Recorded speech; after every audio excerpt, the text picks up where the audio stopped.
Well, let's see. It's just 2 after, I guess. Well, normally this is when we're having coffee and bagels and seeing people we haven't seen for at least a year, sometimes longer.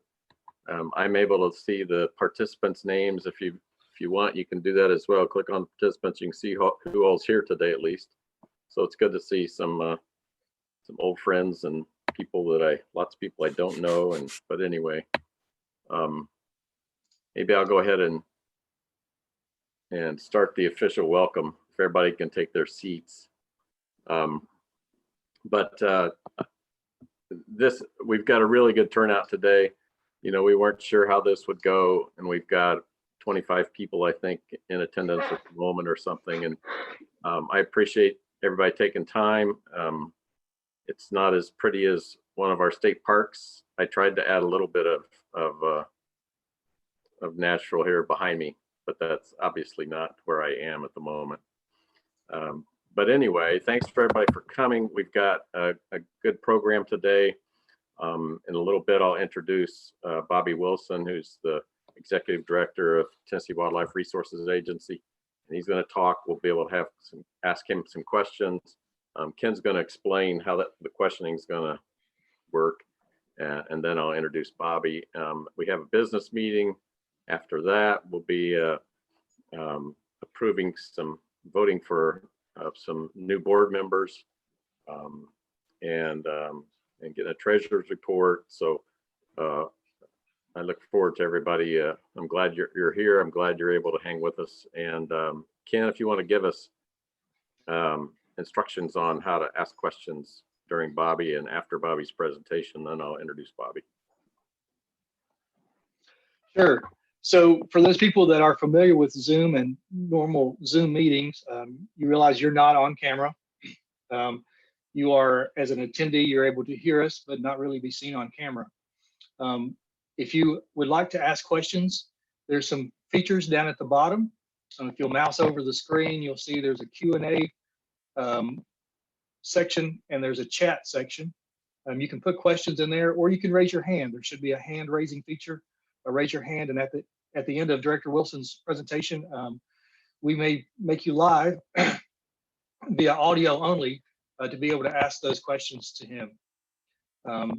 If you're on Facebook Live, I'm also monitoring that for comments. So if you have any questions on Facebook Live, just type them in the comment section, and we'll relay those questions over to Director Wilson at the end of his presentation. Great. And I think if you want to just see a speaker and just see Bobby in his presentation, if you double click on his face, if you're on Zoom, it should expand. Is that right? Yes, toward the top of your screen, there should be, if you're on a computer, there should be a view feature at the top corner. You can click on that and click on speaker view, and it will show just the speaker who is speaking. You click on gallery, will show everybody who is speaking. And actually, I recommend speaker view. Did you just do that, Ken, on your computer?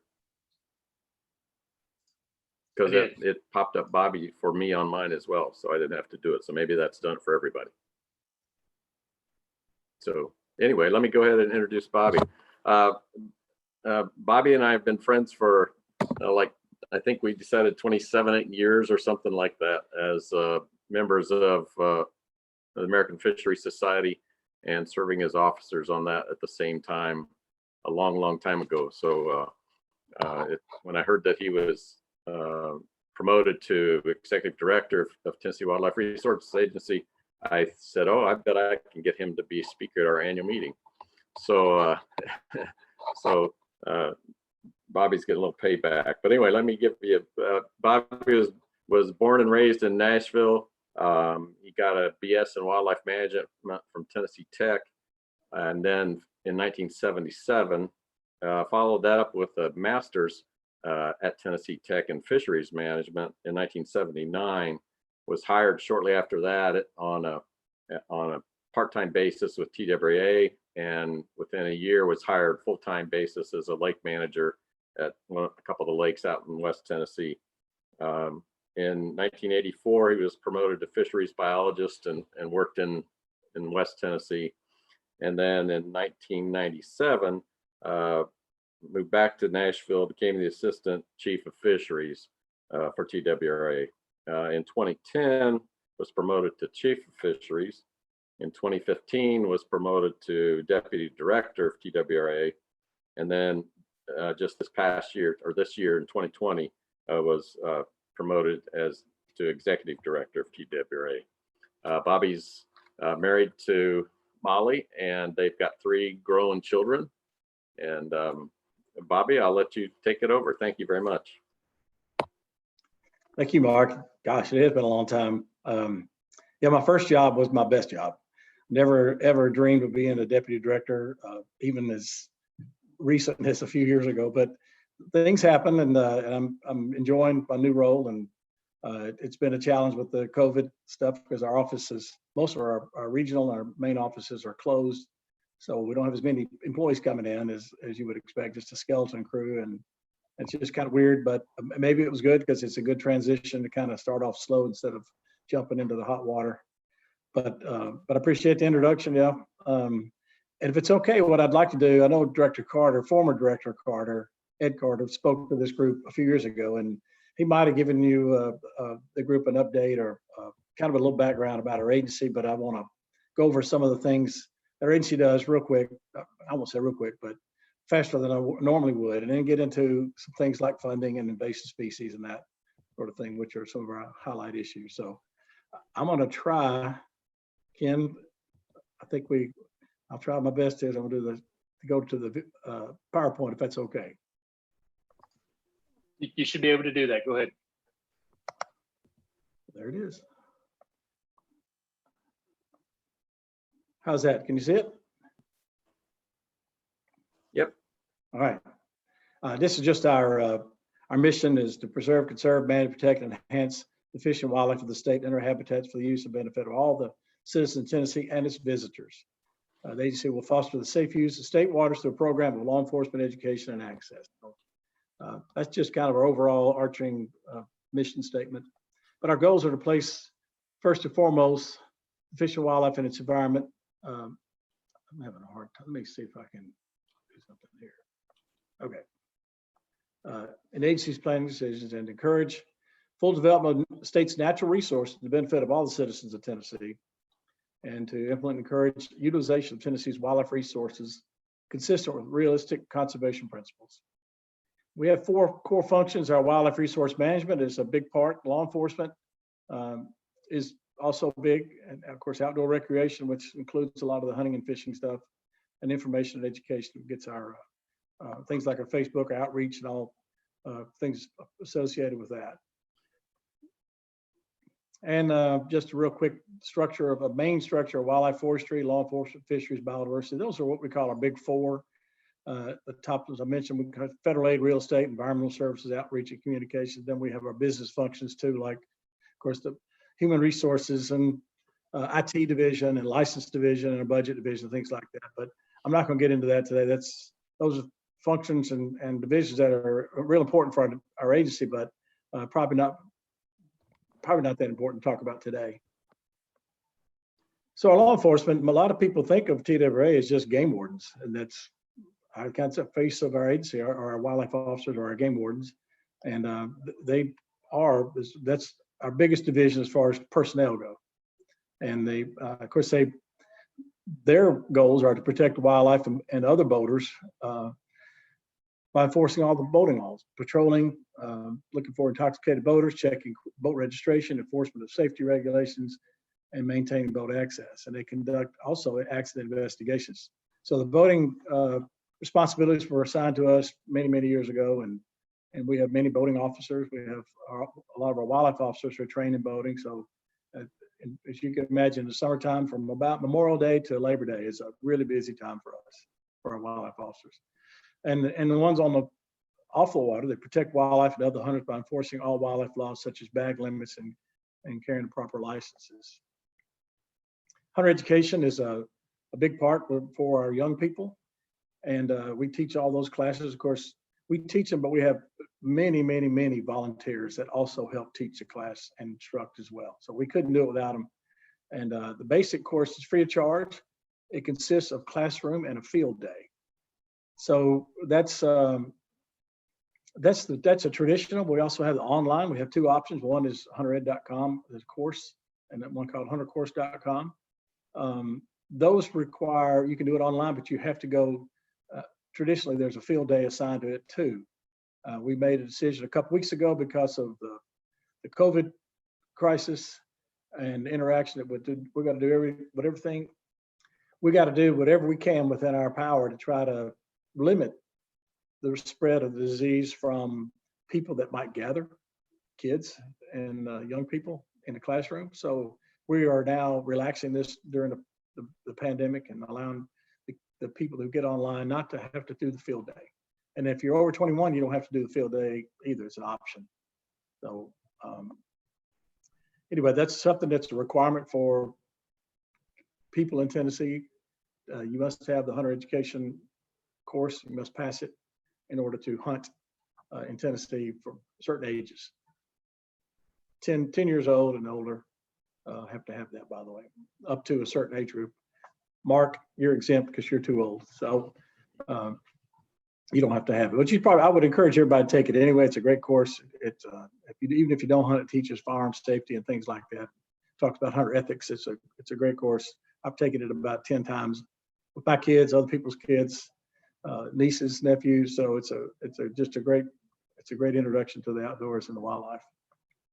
So wildlife and forestry, wildlife management provides science-based management, conservation, protection of Tennessee's wildlife habitats for hunting, trapping, and other compatible wildlife-related recreation and education.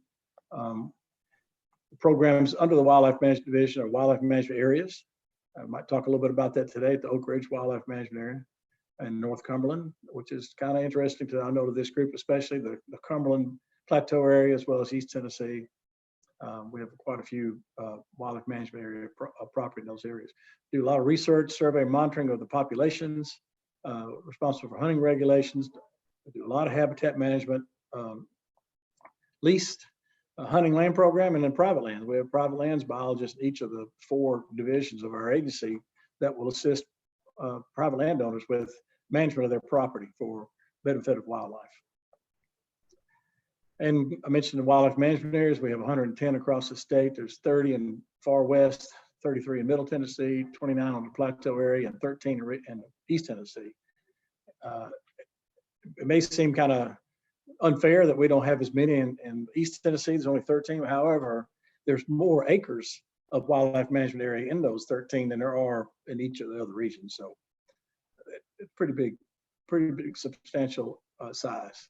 We manage more than 1.5 million acres, and all are open to the public. And the great hunting and fishing at an unbeatable price. This is trying to get a better picture of this, but this is just kind of the overall picture of our wildlife management areas.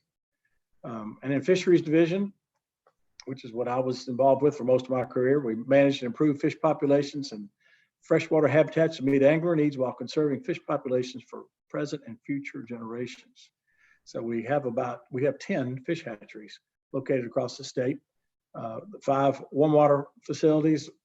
Those raise, we produce crappie and walleye, striped bass, Florida largemouth bass, some smallmouth bass, and a few other species considered warm water. And then on cold water, it's basically just trout facilities, and 4 out of the 5 are located in East Tennessee, as you can imagine, because of the colder water in those areas.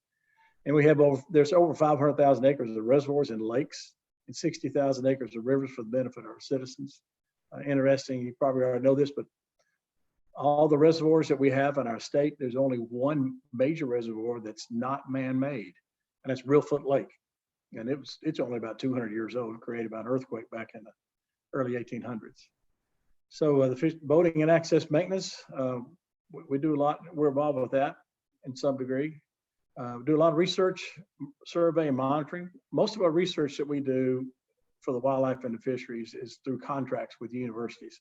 We don't have our own research division, but we contract it out through UT Knoxville does a lot of our research from the wildlife side, and Tennessee Tech does most of our research on the fishery side. Habitat enhancement, fish attractors, and things like that. And invasive species management, I mentioned that once, and I'm going to talk a little bit about it again towards the end. So there are 32 large reservoirs. Those are all but one man-made. 3 major river systems, the Cumberland, the Tennessee, and the Mississippi. And we have the many public fishing areas. On the website, we've got a place you can go to find a place to go fish if you want to, and all across the state. We have these family fishing lakes program where I started. They are all located in West Tennessee and Middle Tennessee, and most of them were built before the big reservoirs were built. So, but they're really, we call them family fishing lakes because we don't allow alcoholic beverages. It's basically no wake speed on most of them. We stock it heavily. We manage it for fisheries and for fishing, and real good place to go. If you ever get a chance to go to one of those, you ought to. TVA, Tennessee Valley Authority, and Corps of Engineers, most of those reservoirs are under their jurisdiction. And then, of course, our Tennessee Trout Program, we stock a lot of trout. I didn't mention it, we stock about 7 million warm water species, and 2 million trout are stocked. We raise about 1 million in the Dale Hollow National Fish Hatchery. It's a federal hatchery. They raise about 1 million, and they stock as well, mostly below the dams from the Corps of Engineers and TVA. So this is a division that's really ramping up and may ramp up even more. Depends on if some of the bills get passed, RAWA, and it's anyway. I know that's a big on the radar for a lot of the folks on your group, because I went on your website and I noticed that you're interested. One of your goals or one of your things that you really pursue is the conservation of non-game or biodiverse animals, and it's our goal as well. So basically, we are the most biodiverse state in the country, by the way, or one of the most. Alabama may have about the same number as we do as far as overall species, but 325 species of fish, 89 mammals, 61 reptiles, 70 amphibians, and 340 plus birds are known to inhabit or migrate through Tennessee. There's also, I believe, 88 species of crawfish and a bunch of freshwater snails.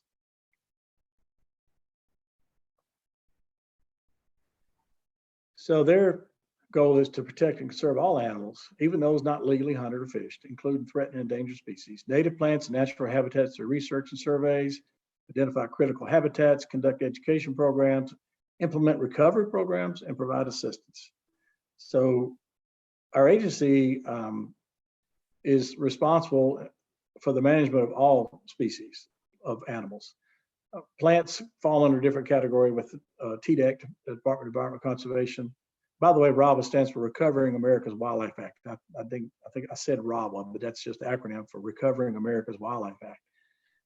If that bill passes and it's got some steam, hopefully it'll get some more sponsors, and if it gets fully funded, it would mean about $29 million to Tennessee for us to do the things that's mentioned right here, to protect and conserve all animals. And a lot of that will be land acquisition for sensitive areas for conservation species. And some of that will be research. And as I mentioned before, we are one of the most biodiverse states in the country with our animals, mostly because of the geographic, from the habitats, because you go all the way from high mountains and Appalachians down, and you got the Cumberland Plateau, all the way down to the Mississippi River Delta area. So as you can imagine, there's all kinds of critters that inhabit those areas, and we have a lot of them. So I want to mention the funding part. Mark asked me to speak about that, and it's almost exclusively funded from hunting and fishing license sales, boat registration fees, and federal excise tax. We get a little bit of money from the general appropriated funds. That just about 2 years ago, the General Assembly passed a bill that did away with our ammo tax. The ammo tax is a little stamp you have to put on every box of ammo that you buy, and that was generating to TWRA about $400,000 a year.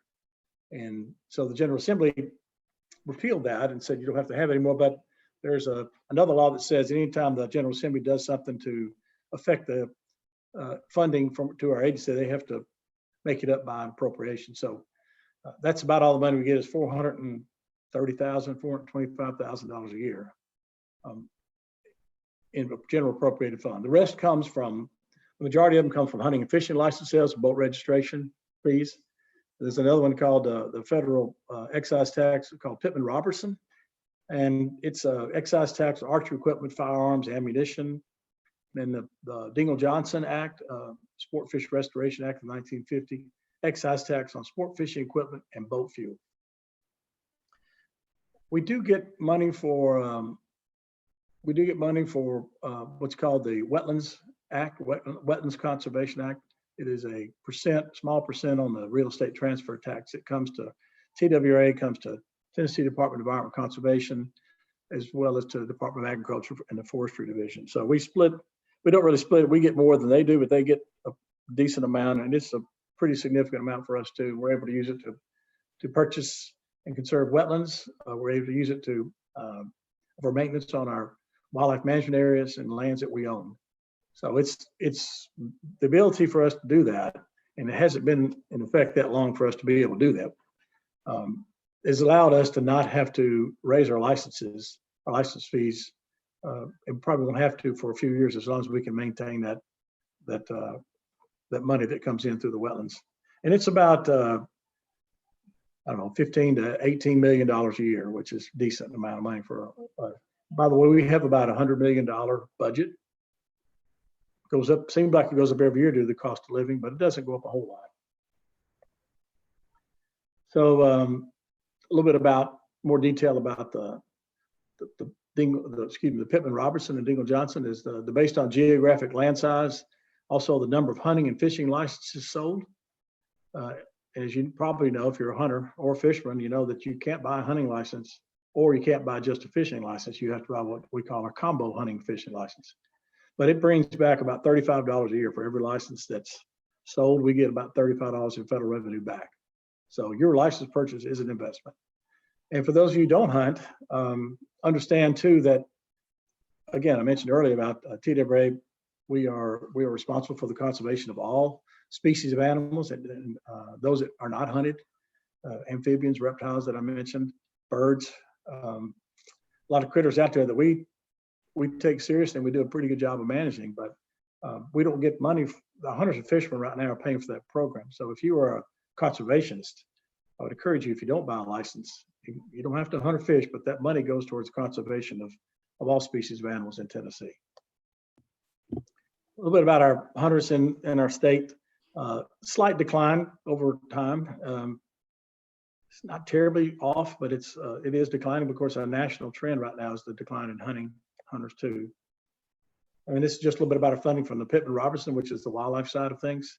It has shown a decrease, I think, in 2019. Not over yet, but there's been a really big bump in the sale of ammunition and guns. If you're a firearms shooter or hunter, you'll know that because you can't hardly find ammunition in the stores. It's tough to find, and guns are difficult to get as well.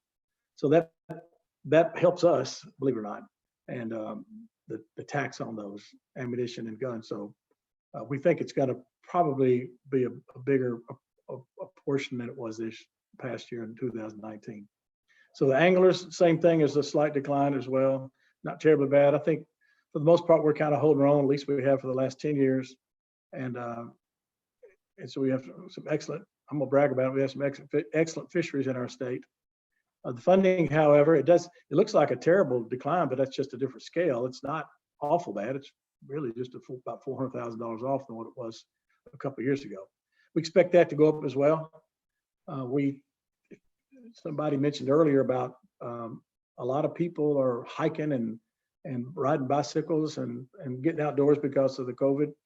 And we are seeing the same thing with fishermen and hunters and boaters. The waters are packed with people fishing and boating. And then the hunters were out in big numbers back in the spring during turkey season. And they're also out there this fall doing the archery season for deer so far. And a lot of that is because our Governor Lee declared hunting and fishing, boating as an essential outdoor activity, and people want to get back to doing things that they enjoy doing. And it's really been a benefit to us, not just because of the license sales, but also because of awareness of of our agency. And then it's also good for the families too, because they're traditionally when in springtime, when the kids would be playing soccer, organized soccer, or maybe baseball or softball, they canceled all that this year for the most part. And so those parents were able to kind of get with their kids and go out and enjoy the outdoors, which is what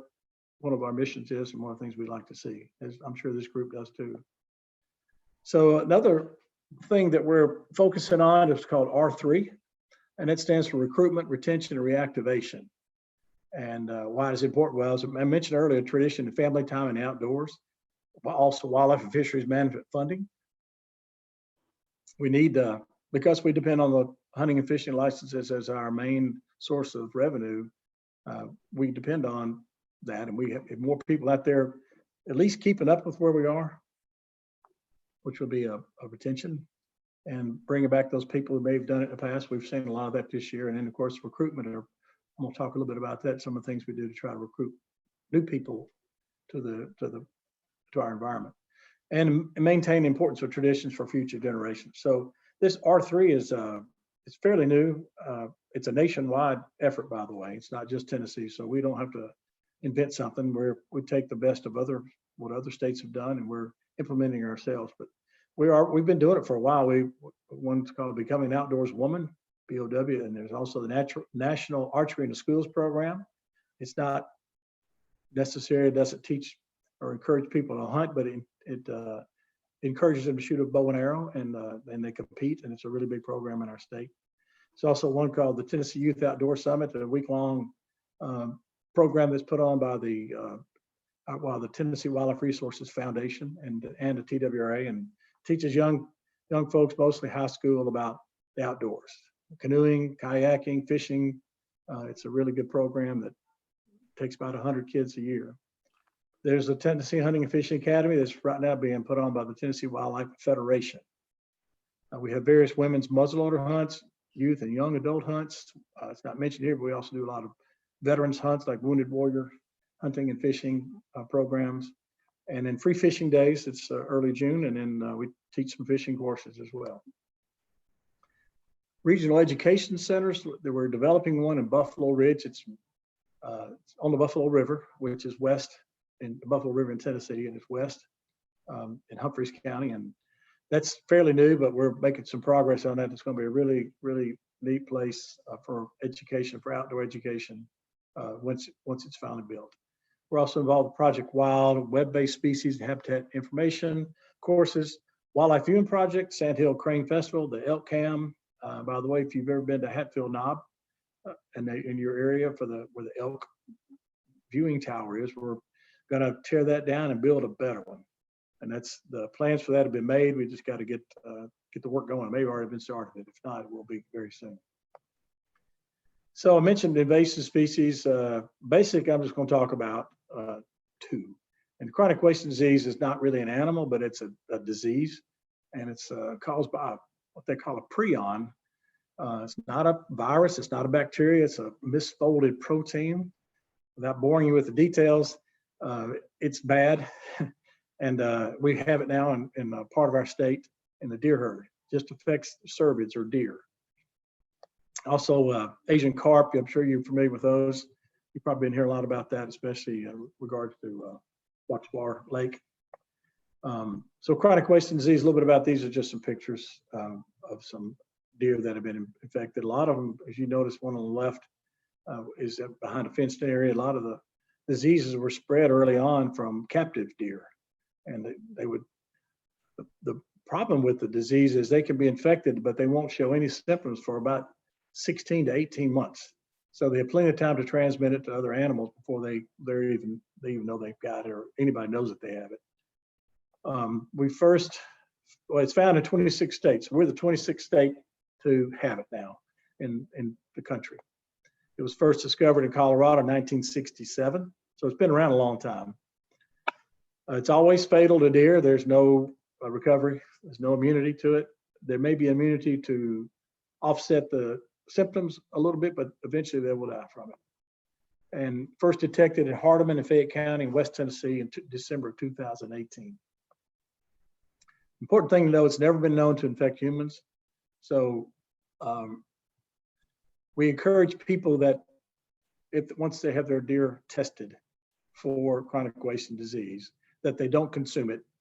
Advice from the Center for Disease Control and us, not because it will affect them, but just don't want to take a chance. So we are right now, our agency tests deer from people that harvest them free of charge. And the problem is it takes about 3 weeks to get the results. So usually if if you process it yourself, you put it in the freezer, or if you pay a processor, you put it in the freezer and then wait to get the results back. If it's negative, which it is most of the time, then it's okay to eat. If it's not, it's still probably okay to eat, but we just recommend not taking a chance. And the goals of the chronic wasting disease are to slow the spread, create a chronic wasting disease management zone. In that zone, we'll have special regulations which try to reduce the spread. Things like we don't allow baiting, or never did really allow baiting to hunt over, but you can bait legally. In Tennessee, you just can't hunt over bait. And we've not allowed that. And also transportation of carcasses out of the zone. So, and the ultimate goal is to reduce the deer densities within the zone, which will slow the spread. And this is our CWD management zone. The pink or the red or the positive, there have been positive case deer found in these counties. Fayette and Hardeman, the ones in the center bottom, are the most prevalent. The surrounding ones in pink, Shelby, Tipton, Haywood, Madison, Chester, those might have had one positive or two positive. We call those sparks. They're outside of the area. And then the yellow ones are only that a positive deer was found within 10 miles of the border of that county. That's what bumps them up to the high risk county. So it looks bad right now, and it is bad, but fortunately it is a slow spreading disease. And so we're working on the management of it now, which is reducing the deer herds, and I won't go into the details of that, but it's, we have I don't know if we won't ever get rid of it, at least not in the immediate future, but we want to keep the disease from spreading to the rest of the state if we can. Asian carp, I mentioned that this is a picture of actually I took this picture on Mississippi River about 20 years ago, and the fish on the bottom is a big head carp and the one on top is a silver carp. We had seen a few big heads in Mississippi River, maybe 1999, out doing our sampling. And then this other one appeared one day, the one on top, the silver carp. We didn't know what it was because we'd never seen one. We had to take get a key and key it out to what it was, and we realized it was a silver carp and didn't even realize they had any. So that's how, it's only been about 20 years now that we've even known these Asian carp to be in Tennessee, at least these two species. There are actually 4 species of Asian carp. The big head and the silver, which you see in the picture. There's also the grass carp, the white Amur, that's what it's commonly called. It's been around for a long time because we've allowed people to stock those in their ponds for vegetation control. Now they can only get them if they're what they call the triploid, or they're not able to reproduce. And then there's one called a black carp, which is making its way into our waters, unfortunately, and it eats mussels and snails.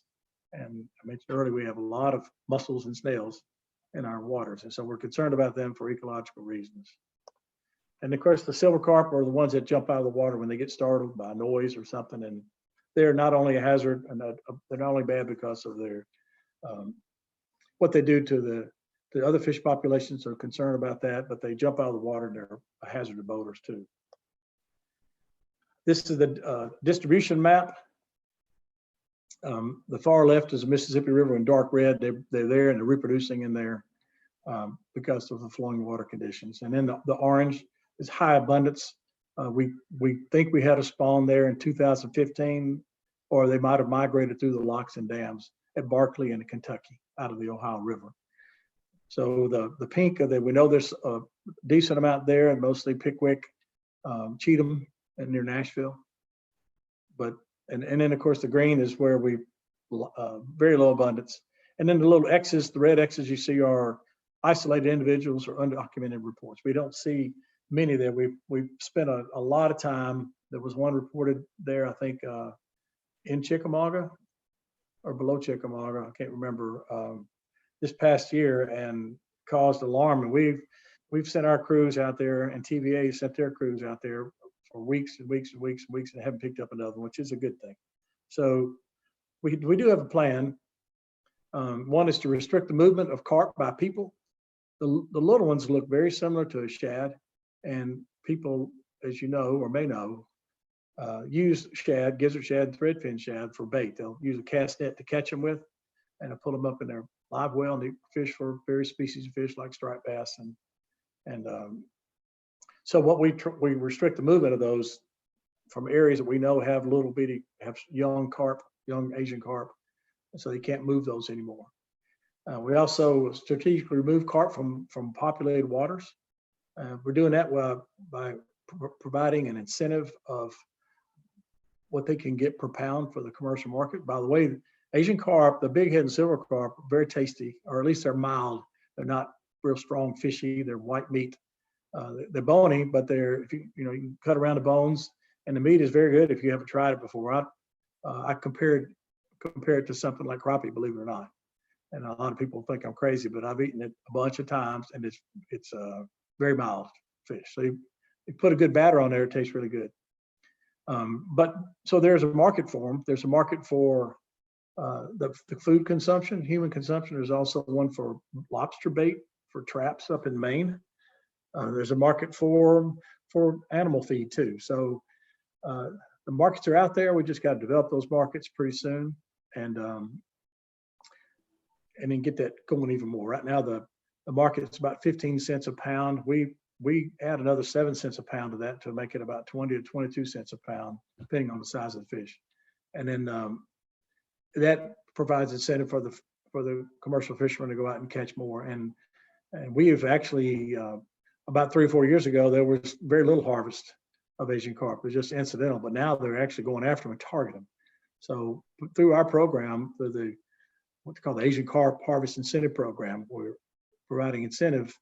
The harvest from Kentucky and Barkley Lakes just for the last year or 2 years alone, or since it's been in effect, has been about almost 5 million pounds of removal. And in Kentucky, as you know, Kentucky joins state of Kentucky Lake.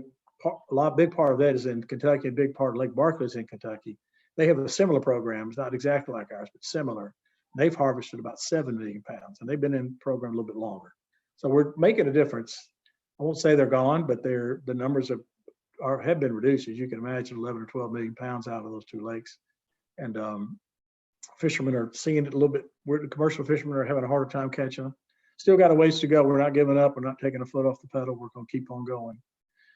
We also, another thing that you probably heard about are these barriers to reduce the movement into upstream lakes. There's all kinds of different barriers. We're actually testing one on Lake Barkley Dam or Lock right now up in Kentucky, and it's called a bioacoustic fish fence. So it's got air bubbles come up. It has light, strobe lights, and it has sound. Asian carp are very sensitive to certain levels or decibels of sound, and so it won't affect a lot of fish. So that when the locks open, hopefully the fish won't come into the locks because of the barrier. It's being tested right now. As I mentioned, there's unfortunately the bioacoustic fish fence, the electronics in it got struck by lightning twice, and the company that monitors monitors and maintains it are out of the United Kingdom, and they can't travel over here because of COVID. So hopefully they'll get over here soon and be able to fix it and test it some more. I won't go into all the details about electric barriers, which is one. There's a couple of them up there in the Great Lakes, the Illinois River going to the Great Lakes. Very, very effective, but also very, very, very expensive. And then monitor the abundance and movement of carp to evaluate and direct all the above control efforts. We just created a new Asian carp position, as well as we added 4 more positions that have yet to be filled for Asian carp. So we're spending a lot of money, a lot of effort. Asian carp is our #1 fisheries concern, and chronic wasting disease is #1 wildlife concern. We used to stock animals, used to stock deer, turkeys. That was the fun days. We don't get to do that anymore. Our populations are maintaining themselves, but we have to focus most of our efforts now on Asian carp and chronic wasting disease. So just to finish up here, the Tennessee sportsmen and women are our conservationists I mentioned earlier. Conservation is paid for by hunters and anglers through license sales and equipment purchases.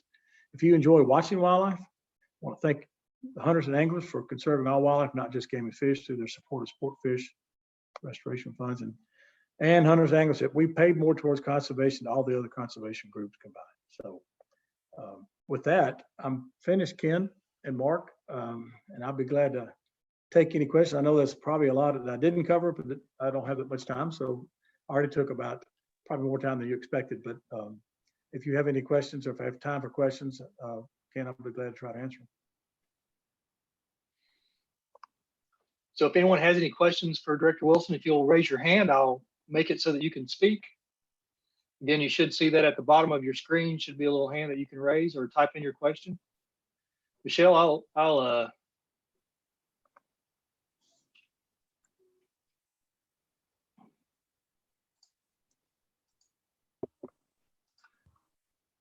hang on a second.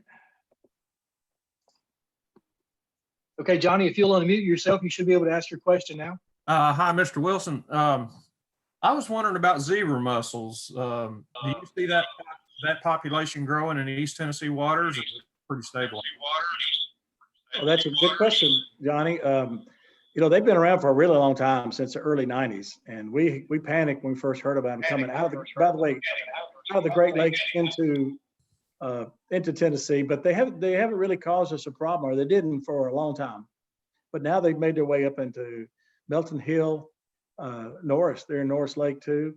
And it seems like the cooler water areas, they thrive better.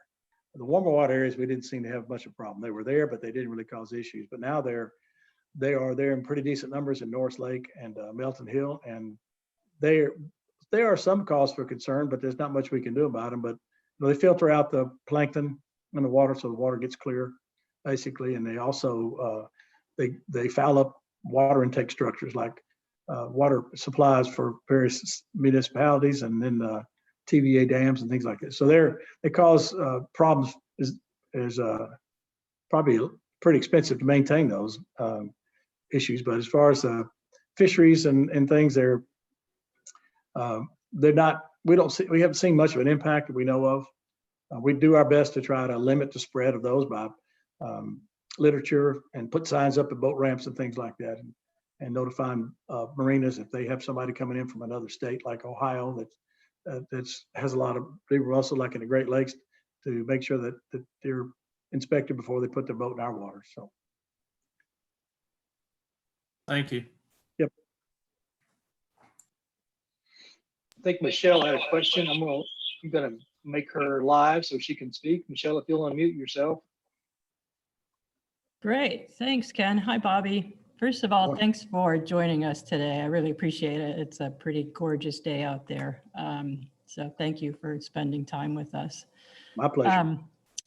So a couple of questions. The biodiversity program that you mentioned, is there any way that you can think of that TCWP can help with that or participate in that program?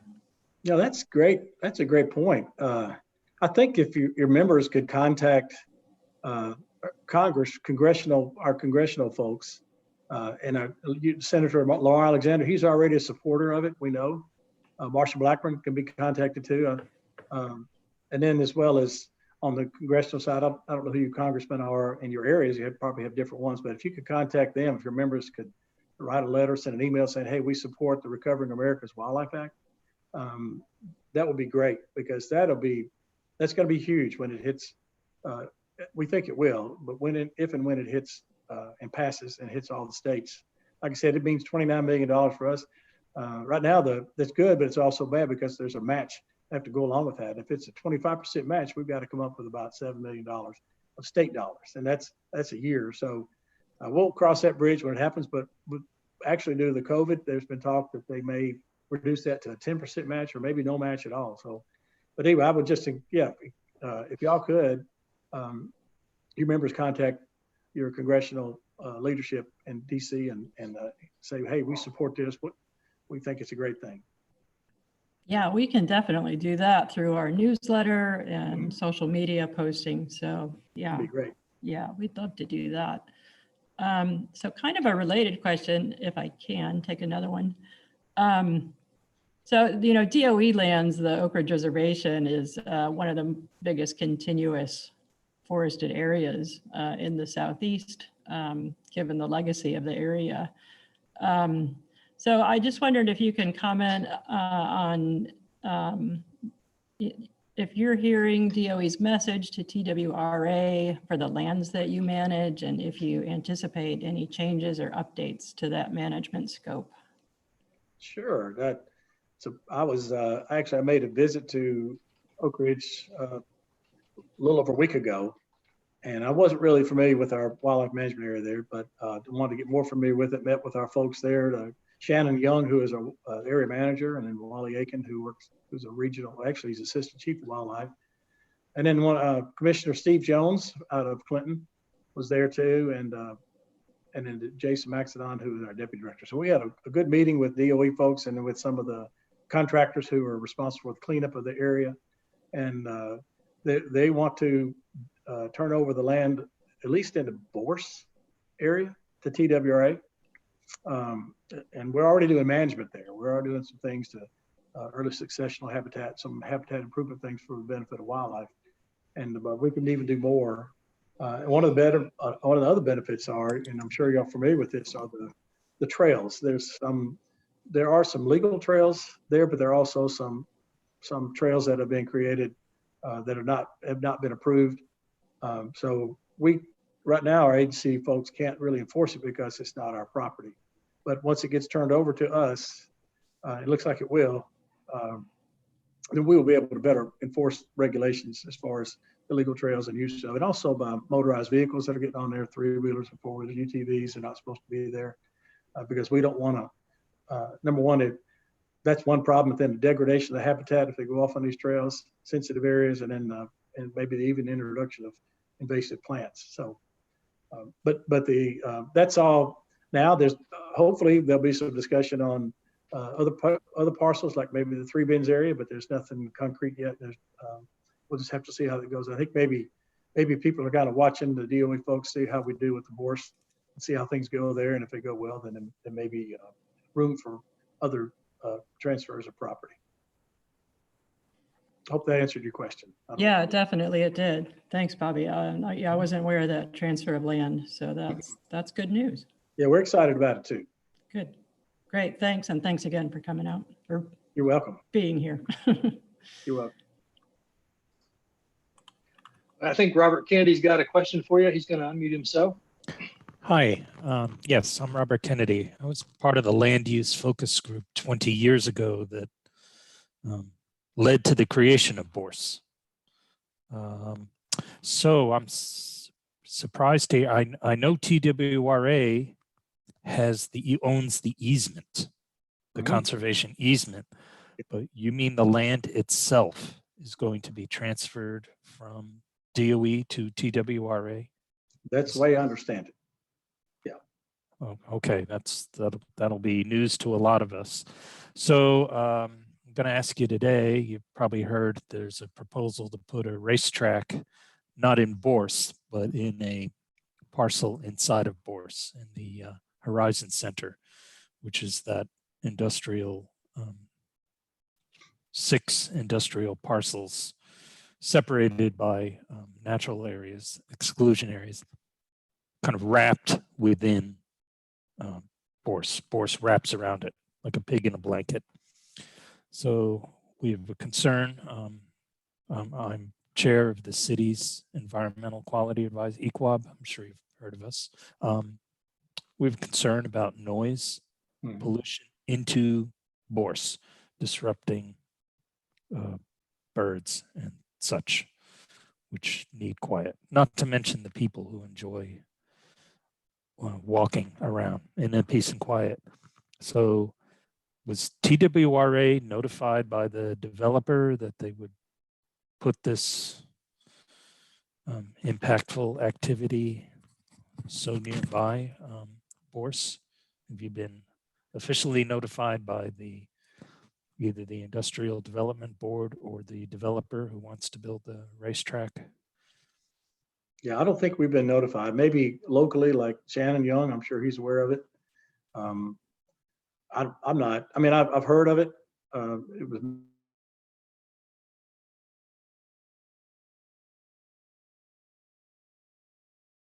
Won't be part of the property that's transferred to us.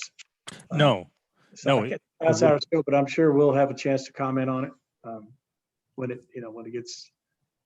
I don't know how far down the road it is. If it's just an idea right now, or if it's actually going to happen, or what. But I'm sure we'll have a chance to comment on it when it comes to our level. would your agency be concerned about issues of noise pollution in general on something like Bourse? That I don't know. I can't answer that question. I mean, we would be concerned about any kind of pollution, I'm sure, but I don't know if we don't. To my knowledge, we haven't really dealt with noise pollution on any of our areas. So I don't know how we would react to that. I have to check with folks and see what their comments are, and see locally, like our WMA guys, and see what they have to say about that. But I don't know. Thank you. Mm-hmm. Director Wilson, I think Tim Bigelow has a question for you. Tim, you want to unmute yourself? Hello. Oops, got a echo here. I have a question about we have an interest in the North Cumberland Wildlife Management Area, and also the New River Valley, which is nearby. And I don't know if you're that familiar with that yet, but maybe you would be.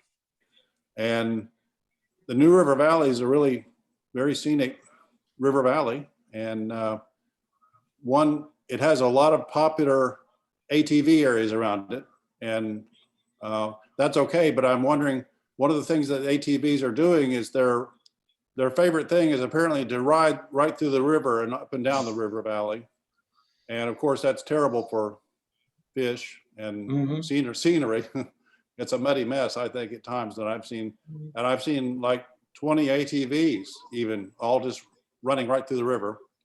Is there any effort on your part to be an educational organization to try to reduce ATV riders from riding through the rivers and streams and making them more interested in riding on dry land, just to improve the fishing and the water quality, if nothing else? So.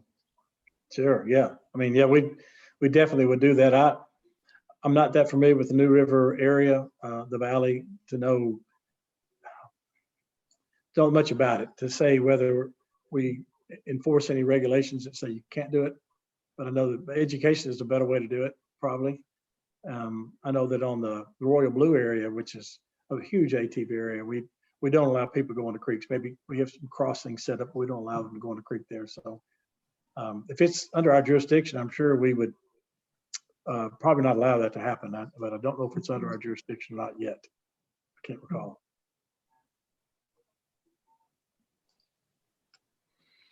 I think Melanie Mays has got a question for you. Melanie, if you'll unmute yourself. Oh, cool. Can you hear me? Yeah. Hopefully, good. Thank you so much. I really enjoyed your presentation. I had just a more specific question about something. It's called Clark Park, and it's on the east side of the Oak Ridge Reservation. This is a really popular place for fishing and for folks to launch boats and stuff. And it's currently managed by and owned by the DOE, but my understanding is they want to get out of management, but I think the city is scared of the cost and they don't want to take it. I'm just wondering if you know anything about this, and if you have any interest, or if TWRA has any interest in taking over management of the property.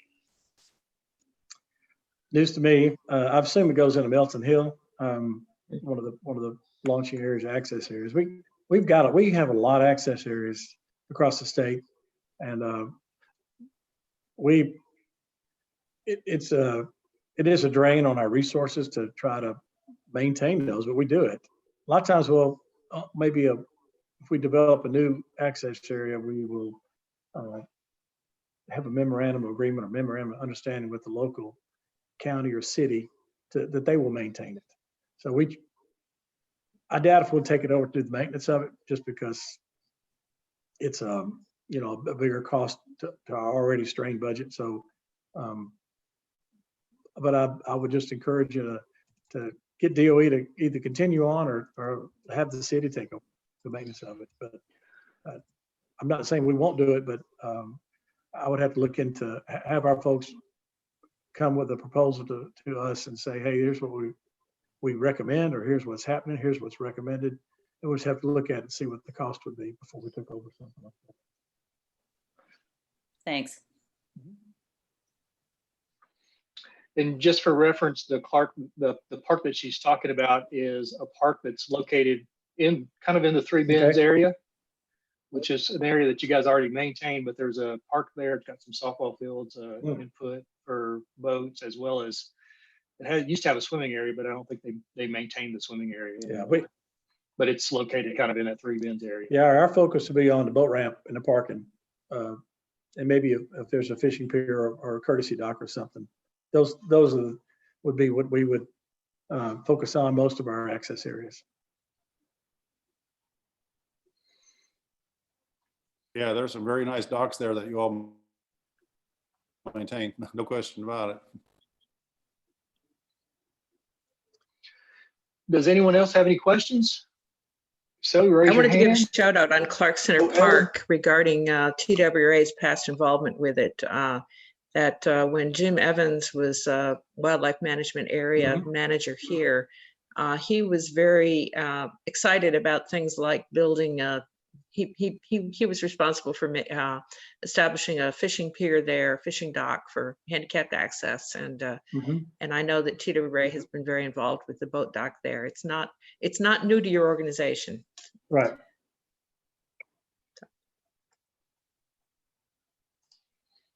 Okay.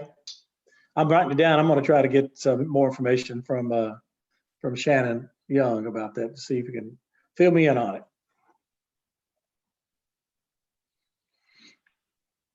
Again, any other questions at this time? I had a question for you about chronic wasting disease. How is it spread?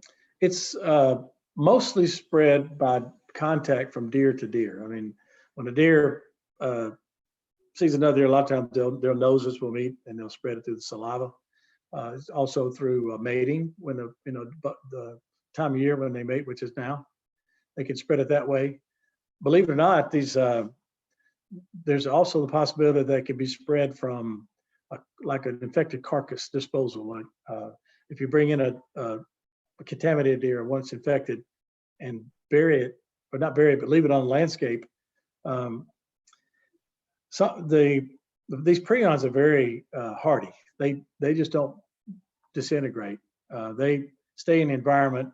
So if a plant grows up, like say the infected carcass decomposes and turns into dirt, and then the plant grows in that dirt, it can take up the prions inside the plant, and the deer can come along and eat that plant and get infected that way. It's probably not a very common occurrence, but it is possible that can happen. So we have an issue now with those carcasses that the processors have to get rid of. The landfills in those areas won't take the carcasses now unless they know that they're not positive for CWD. So it takes 3 weeks to get the results. So the landfills won't take the carcasses, and producers or processors can't store them for that long. It's a skeleton basically, and a mess. So we're having our agency, our commission approved $1 million to purchase a huge incinerator to go to one of the landfills, because if the temperature gets high enough, the incinerator it has to be up to 1800 degrees Fahrenheit, and that will kill the prions. That will mobilize them. That's not the right word, but they will. So then they can take the ashes at that point, because the prions are no longer affected. But it's been a mess for us, because hunters, depend on processors for the deer. If they can't get a processor to process their deer, then they'll quit hunting. So, and then we count on our hunters. They're our biggest weapon in the control of the spread of chronic wasting disease, because we count on them to reduce their deer herd numbers. So it's a big concern for us. We're working on it, and hopefully we'll have that. We got a process going right now to try to get an incinerator installed there. My other question for you is locally, deer hunting season, is that a go? Yeah, oh, yeah. Oh, you talking about at Oak Ridge? I think Oak Ridge, they've, yes. no, then it's not a go. I don't think they're allowed it this, they didn't allow it in the spring, and I think they've not allowed it. We hope that they would. We issued quota hunt permits or applications for them, and we had to tell those folks who were successful that they couldn't hunt there. So unfortunately, they're not gonna be able to hunt on the, on the WMA this year due to COVID. Okay. Well, Mark, I don't see any other questions. Did you want to, Yeah, I'll take it back over. Bobby, thanks very much. That was, Mhm. that was a great presentation. And if people have other questions, they can send them to me and I'll forward them on to you, if that's okay. And yeah, so, but yeah, great presentation. I think that's what we wanted to know.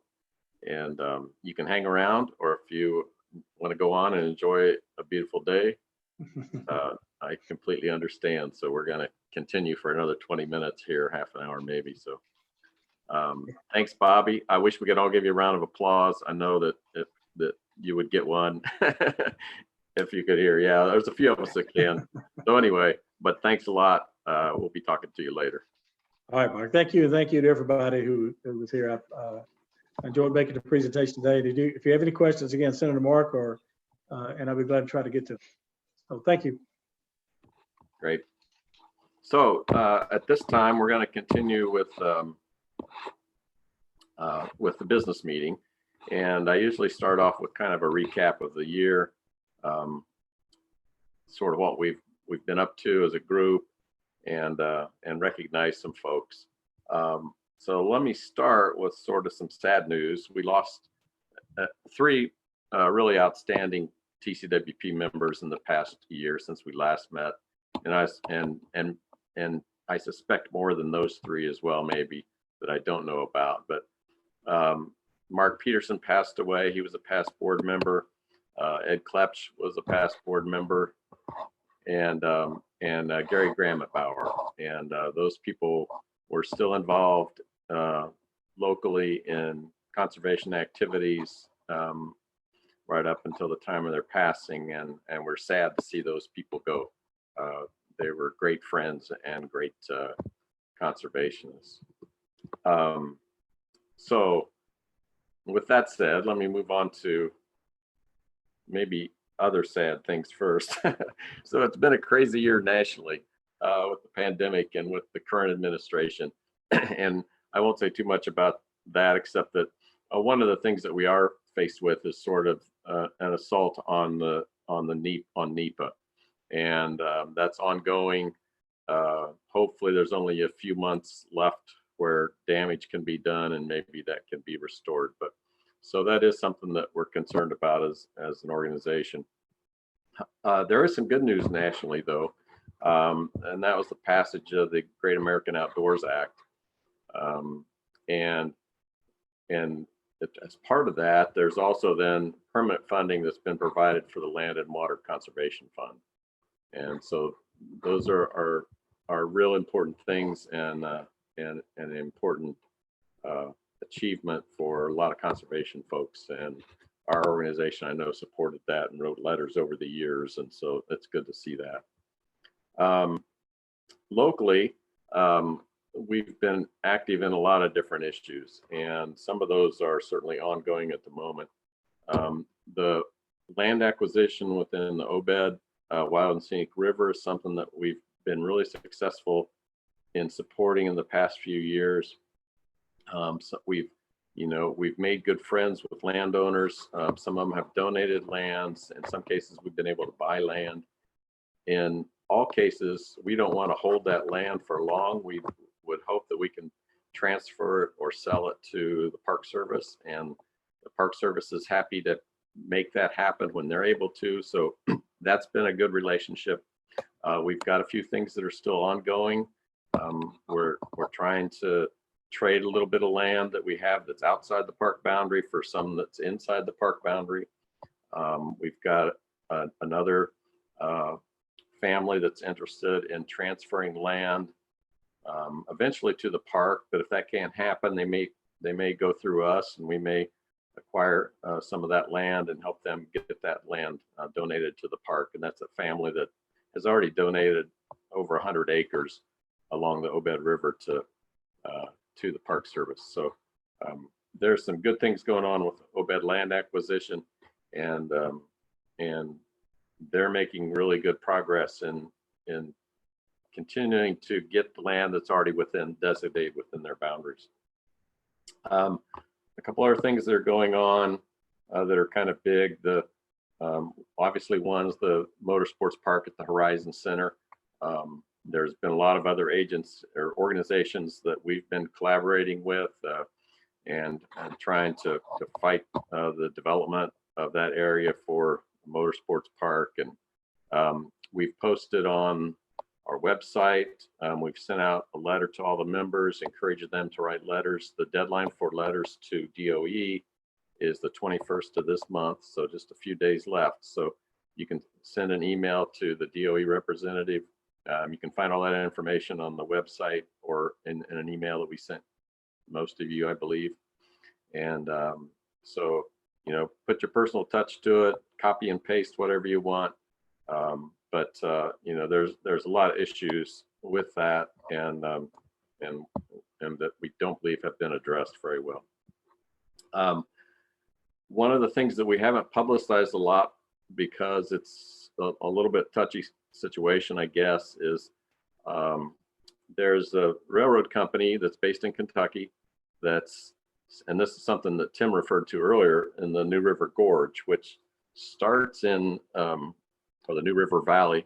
It starts in Anderson County. The New River runs through a little bit of Campbell County, and then all the way up to Oneida. And there's a railroad track that runs all along that river. The owners of that railroad track are interested in abandoning it. It hasn't been used for 10 years for rail service, and they're real interested, along with us, in trying to perhaps develop it as a Rails to Trails program, which would be, we'd pull up the railroad tracks, put down a nice gravel area that could be used then as a bike trail, similar to the Virginia Creeper Trail in Virginia that a lot of people are familiar with.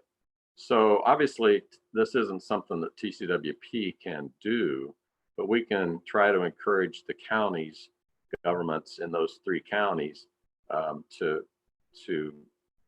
head that development. And we've talked to a couple of the mayors, Mayor of Campbell County, and we've talked to the Recreation Department, I think is what the head of that department in Scott County, who talks to the mayor. And we've got them interested, but there's a lot of competing interests. And there's also other railroads that want to, there's coal mining and logging and railroad storage. And so this has been in and out of appeal with the Federal Surface Transportation Board. And so Tim Bigelow's been heading up that for us. There's 4 or 5 of us that are kind of keeping involved in it and trying to figure out what, you know, when is the right time to approach different people. So stand by for that, I guess. It is a pretty area. It would be a great bicycle trail. It's real close to, and could probably be connected to Frozen Head State Park. And so anyway, that's something we've been working on, but it's also been tied up a lot off and on with the Surface Transportation Board, whose decisions are encouraging every time they make a decision. But then there's other people that have interests that keep sort of gumming up the works, I guess. So we'll see what happens with that. Another one that I think that is just starting to happen is trying to encourage an official designation of a blueway in the local waters, the Melton Hill that border Oak Ridge. And Tim's been instrumental in promoting a lot of canoe paddling and kayaking on the river, and we've done various outings, and with, I think, you know, an intent with some other organizations to eventually sort of develop that as an official Blue Way. But again, I'm not sure we don't know what all that means, but at this point we have been developing a lot of interest in that activity. We as always, we through the year, we have sponsored a lot of hikes, a lot of cleanups, some trail maintenance, the Cedar Barrens maintenance, and all those, you know, whether it's the White Creek area down on Watts Bar, the Crab Orchard Creek area, East Fork Poplar Creek. There's a trail now on the west end of town that runs along the creek that we joined some other organizations to do a cleanup one day. So, you know, we've been still been able to maintain. We at our board meeting the other day, we were recognizing how lucky we are that we're an organization who likes to do things outdoors, and that during these COVID times, we're still able to do, as long as we stay a few feet away from each other, to enjoy the things that we like to do on the waters and on the trails in East Tennessee. So, yeah, that's something we can all be grateful for, that those are the things that we enjoy. Let me move on to, I'm sure I missed some activities and some important things, but one of the things I do want to say, and in the past, I've listed all the organizations we've collaborated throughout the year, and it's the same thing this year, of course, whether it's the UTR Reedham folks, Cumberland Trails, A4, it goes on and on. The organizations that we collaborate with and communicate with. Sandra is always really important in that. She maintains a lot of those relationships on a state level, and everybody kind of takes part in that on the board and our members on a local level. So that's all really appreciated. I do want to real quick just recognize the board members and our staff, and usually I'm able to point at people and they can stand up. Unfortunately, we can't do that, but at first I want to recognize Sandra and her leadership and keeping us all sort of moving along, tracking what we're doing. She provides a very valuable input and role in this organization. A year ago, when we had this meeting, we had just, I think, made an offer to Ken Mays to become our outreach and membership coordinator and sort of Sandra's assistant. And he's been working, we bumped him up to half-time now. You can tell by what he's pulled off today. Ken's been very successful. We've got a new membership database that we're working with that's really going to improve how we're able to communicate and how we're able to stay up to date with our members and their information. So there's been a lot of stuff going on and that Ken's been responsible for, and our social media presence with Facebook and as well. And so, you know, we're trying to continually expand into areas that allow us to communicate with more than just you know, sort of our standard membership. I want to thank Michelle Thornton, who's been vice president. I'm not going to go into all the things that these various people do, but I did want to recognize our officers. Carol Grammett-Bauer as our secretary, and Carol also chairs the program committee. Tim Bigelow took over treasurer several years ago, and that's been going really smoothly, and it's a lot of hard work, and we appreciate all that Tim does behind the scenes as treasurer. Other board members that I think I've seen most of them online, Jimmy Groton and Hannah Tippett. Jimmy's sort of our local lands and Horizon Center expert, has a lot of connections with other organizations. He's the president of the board of the Morgan County Water Association, I think. Hannah Tippett's sort of our legal expert. Johnny Cosgrove has become a self-educated expert on property deeds and things like that, as we've looked at some of our Rails to Trails, at trying to understand what's going on with Rails to Trails in that New River Valley. Larry Pounds is our contact, our link with the Cumberland Trails Association. He's hike leader, botanist extraordinaire. Melanie Mays last year took over sort of leading our efforts to look to hire this communications person, and we wound up with Ken, and she did a great job there, contributes in lots of other ways. Don Barger. Don has been real active in the Rails to Trails Association because of his past employment and with the National Parks Association, knows a lot of the legal ins and outs, and has been really helpful in that regard. Warren Webb's been on the board for 12 years, and I think I got through everybody. Those last three people are going to rotate off the board this year, Melanie and Don and Warren. And I really want to thank them for their service, and we'll miss them. But I know they're going to keep doing other things for other organizations and still be active. Before we get to Ellen, I just also want to thank, I want to really thank the members. When we go out to weed wrangles and to hikes, it's really nice to see a half a dozen or a dozen of our longtime members out and enjoying those things and helping out and being active. And we couldn't do what we do without our members. And there's a lot of behind the scenes things, and so we hope, like writing the letters for the motorsports park, that people will do. So